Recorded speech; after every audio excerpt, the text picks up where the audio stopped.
श्री गणेशाय नमः। हर हर महादेव। कार्तिक महात्म्य 19वां अध्याय। राजा पृथु ने कहा, हे देव ऋषि, अब आप यह कहिए कि भगवान विष्णु ने वहां जाकर क्या किया तथा जलंधर की पत्नी का पतिव्रत कैसे भ्रष्ट हुआ। नारद जी बोले, जलंधर के नगर में जाकर भगवान विष्णु ने उसकी पतिव्रता स्त्री वृंदा का पतिव्रत भंग करने का विचार किया। वह उसके नगर में एक उद्यान में जाकर ठहर गए और रात में उसको स्वप्न दिया। वह उनकी माया और अद्भुत कार्य पद्धति थी। और फिर उनकी माया द्वारा जलंधर की पत्नी पतिव्रता वृंदा ने रात में यह स्वप्न देखा कि उसका पति नग्न होकर सिर पर तेल लगाए महिष पर चढ़ा है। वह काले रंग के फूलों की माला पहने हुए है तथा उसके चहुं ओर हिंसक जीव हैं। वह सिर मुंडवाए हुए अंधकार में दक्षिण दिशा की ओर जा रहा है। उसने अपने नगर को समुद्र में डूबा हुआ देखा और इस प्रकार के बहुत से भयानक सपने देखे। फिर तत्काल ही वह जाग पड़ी और स्वप्नों के संबंध में विचार करने लगी।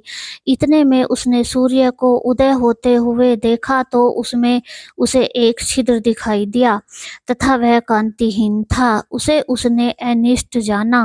वह भयभीत होकर रोने लगी। वह छज्जे पर गई, अटारी पर चढ़ी, भूमि पर उतरी, मगर उसको कहीं पर भी शांति प्राप्त न हुई।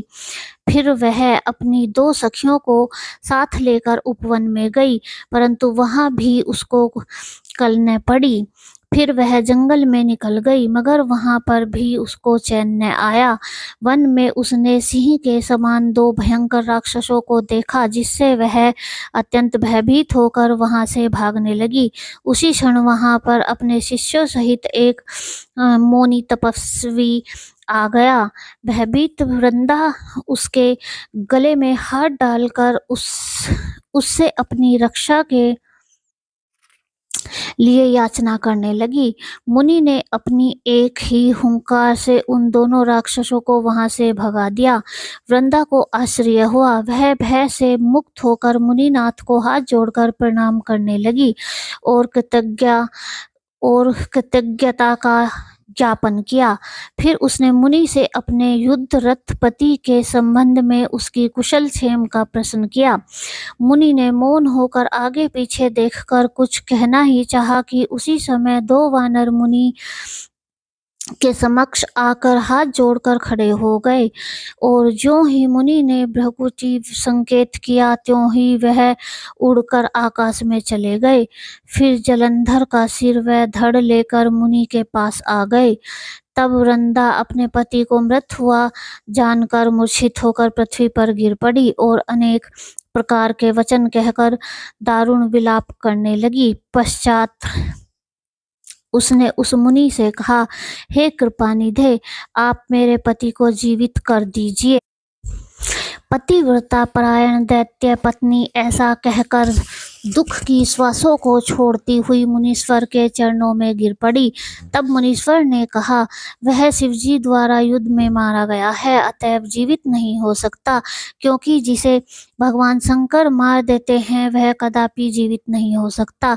परंतु शरणागत की रक्षा सनातन धर्म है, अतः मैं कृपा कर इसे जलाए देता हूँ। नारद जी कहते हैं कि वह मुनि साक्षात विष्णु ही थे, जिन्होंने की यह सब माया फैला रखी थी।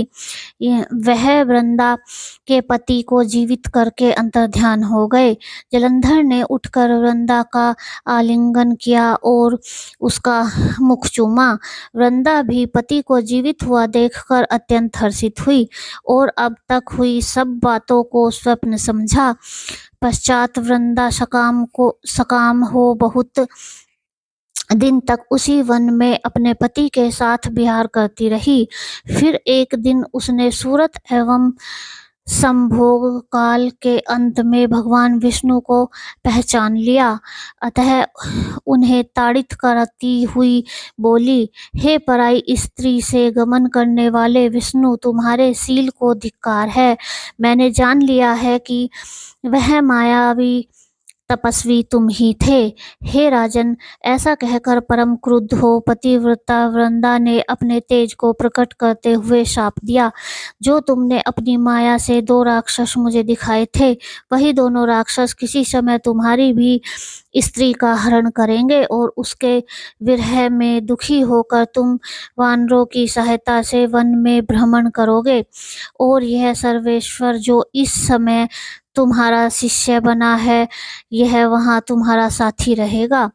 ऐसा कहकर पतिव्रता वृंदा भगवान विष्णु के लाख मना करने पर भी अग्नि में प्रवेश कर गई। ब्रह्मा आदि देवता आकाश से उसका प्रवेश देखते रहे। वृंदा के शरीर का तेज श्री पार्वती जी के शरीर में चला गया और आकाश से जय जय शब्द होने लगा। पतिव्रता धर्म के प्रभाव से वृंदा ने मुक्ति प्राप्त की। जय हो श्री विष्णु जी की।